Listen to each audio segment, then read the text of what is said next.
Sejam todos bem-vindos em nome de Jesus. Igreja em Celdas, Mateus capítulo 16, no versículo 18, e ele diz assim: pois também eu te digo que tu és Pedro, e sobre esta pedra edificarei a minha igreja, e as portas do inferno não prevalecerão contra ela. E Jesus não veio fundar nenhum templo, Jesus não veio fundar nenhum partido político, Jesus não veio fundar nenhuma denominação. Jesus veio e a sua obra foi a obra para estabelecimento da sua igreja, ou como diz no grego, da sua eclésia. E é sempre bom lembrar o significado real de igreja. Igreja não é aquele local de referência, igreja não é aquele local onde as pessoas marcam o encontro. Igreja é a assembleia daqueles que foram chamados para fora do mundo, né? Então, isto é igreja. Então, esse momento é uma reunião, há um encontro.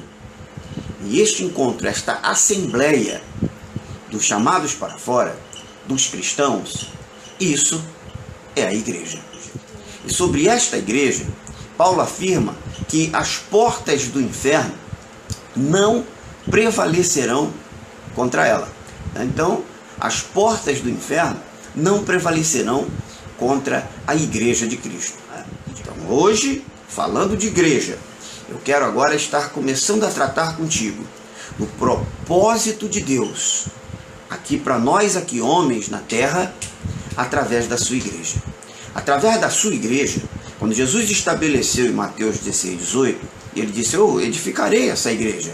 Então ele começou ali um trabalho de estabelecimento, de fundação, de criação, de elaboração daquilo que vem a ser esta grande estrutura espiritual chamada eclésia, chamada igreja, do qual o fundador, o idealizador é o próprio Deus.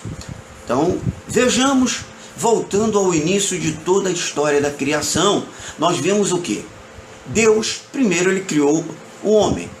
E por que que ele criou o homem?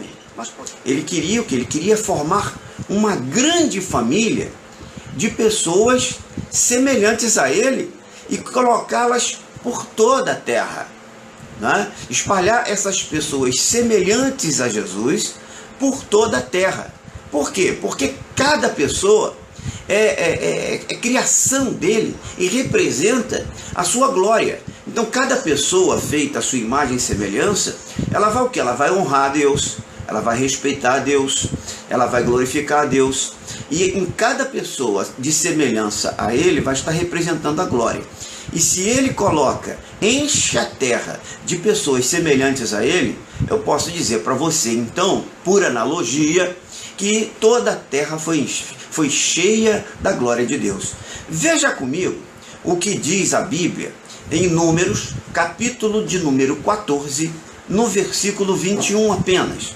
Tão certo, porém, como eu vivo, e como a glória do Senhor encherá toda a terra. Veja bem, no meio de um diálogo, ele estava dando uma afirmação de que aquilo que ia acontecer era certo. E qual era a garantia? Aquilo é tão certo, assim como a glória do Senhor encherá toda a terra.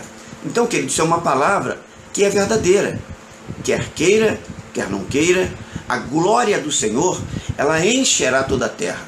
Ela tomará toda a superfície da terra que nós conhecemos e que foi criada por Deus para a habitação e para a habitação do homem e para governo do homem, né? Para governo do homem. Então, o propósito de Deus, nós podemos hoje aqui, neste estudo de hoje, nós vamos travar aqui.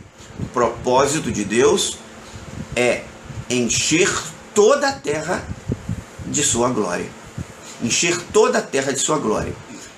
Ora, se cada criação, cada criatura é criação de Deus, e cada uma dessa criação representa um pedaço da glória dele, da glória da pessoa dele, por isso imagem e semelhança dele, E é assim que ele nos quer, imagem e semelhança. Imagem e semelhança não é o pecado, a pessoa que está cheia de pecado já fugiu da semelhança, mas é a pessoa que mantém a sua santidade, que mantém-se isenta da prática do pecado. Ela não vive na prática do pecado. Essa pessoa, ela mantém a semelhança de Deus. Lá da Gênesis, lá da criação, quando Deus criou o homem, quando Deus criou todas as coisas que vieram à existência. Bom, mas é preciso também que nós tenhamos por entendimento que a glória de Deus, também nesse contexto, não é aquela coluna de fumaça que nós vamos ver lá em Êxodo. Tá? A glória de Deus que está se referindo aqui, nesse versículo que nós trouxemos de número, é exatamente isso aqui. Olha.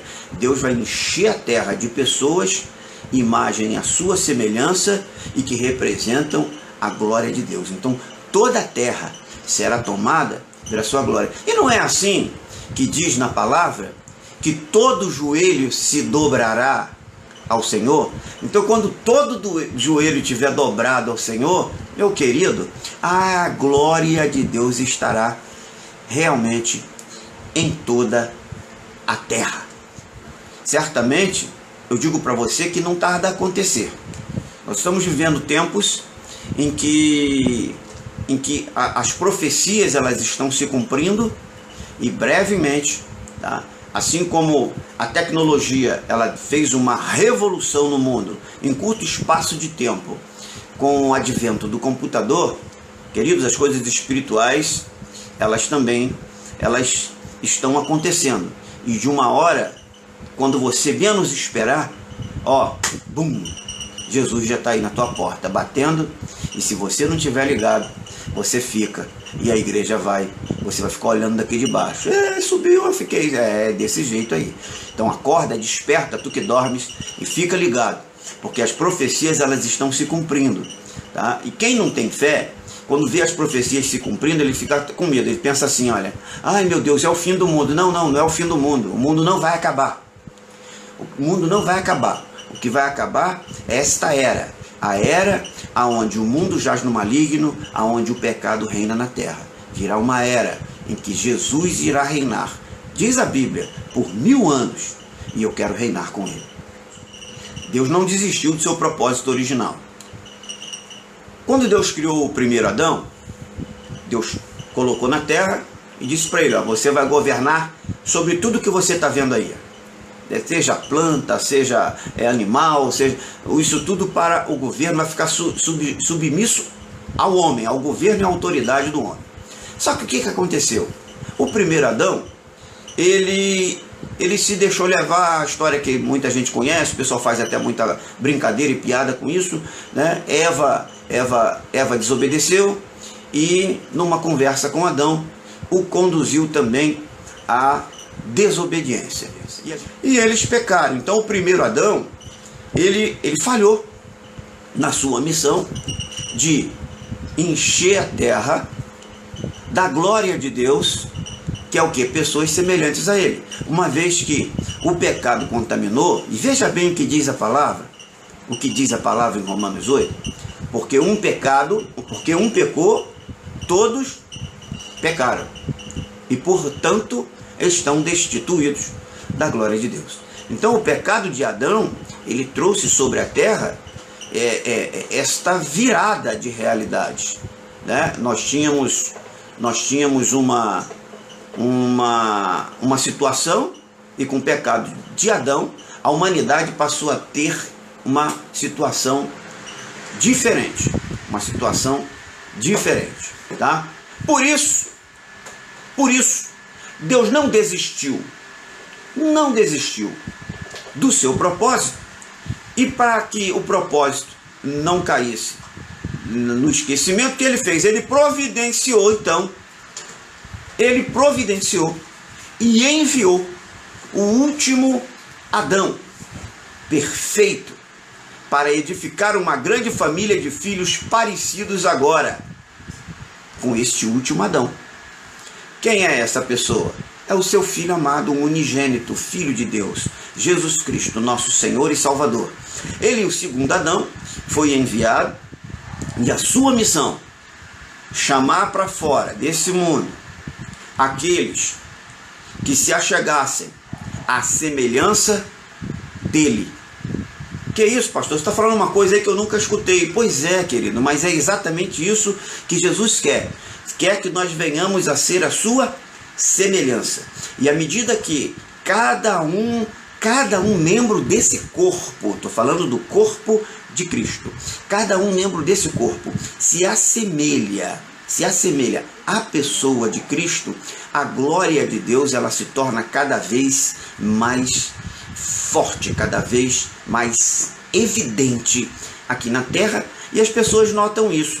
Se você observar no livro de Atos nós passamos a ser chamados de cristãos, e o que significa a palavra lá do original do grego, do cristão, significava pequenos cristos, ou seja, nós éramos figuras menores da imagem de Cristo.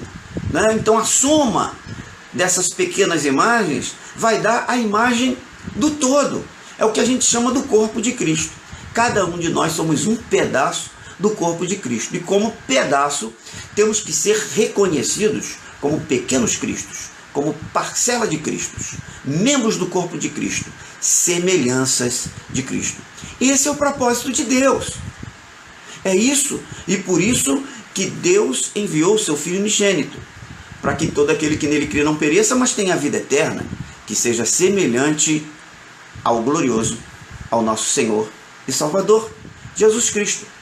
É desse jeito, é dessa forma que Deus quer formar e edificar a grande família que a Bíblia chama de igreja. Volto a dizer para você, Mateus capítulo 16, versículo 18. Mais uma vez, eu repito: pois também eu te digo que tu és Pedro, e sobre esta pedra edificarei a minha igreja, e as portas do inferno não prevalecerão contra ela. Olha só, Deus não desistiu do seu propósito. Não, a igreja é a prioridade de Jesus. Sim, igreja é a prioridade de Jesus. Por isso ele disse: eu edificarei a minha igreja. Ele falando, a minha igreja é dele. Menina dos olhos de Jesus é a sua igreja, é a sua noiva, é quem ele vem buscar. E ele está edificando. Igreja é prioridade de Jesus. Você não pode ficar fora dela. Viu, querido? Você não pode ficar fora dela. Volto a dizer, repito várias vezes e quantas vezes for necessária. Igreja que eu falo, que eu me refiro, não é a igreja do endereço da Avenida São José, da Avenida Albertina não sei o que, da Avenida Brasil, número tal e número tal. A igreja que eu estou falando para você aqui é a igreja espiritual de Cristo. Por isso, a igreja, o ideal é que ela até se reúna onde? Nas casas. Mas a igreja também é prioridade do Espírito Santo. Sim, ele foi enviado para dar continuidade ao trabalho que Jesus começou a edificar. E que trabalho foi esse? A igreja. Então, Jesus foi alçado aos céus, mas enviou o nosso ajudador. Porque a obra, nós temos que dar essa continuidade. Nós somos pequenos cristos, então nós temos a responsabilidade, como cristãos, de perseverar na obra da edificação dessa igreja que eu estou falando aqui para você hoje. A igreja espiritual de Cristo. A igreja que quer morar no céu. Essa igreja que a gente precisa suar, trabalhar, para que almas, vidas, sejam alcançadas. sejam alcançadas e que possam virem também a abandonar a vida de pecado e viver no melhor de Deus para a vida dele. Então, eu queria deixar esta palavra para você refletir hoje sobre o propósito de Deus para com os homens, para com a humanidade, aqui na terra. Louve ao Senhor. Deus abençoe a tua vida. Em nome de Jesus.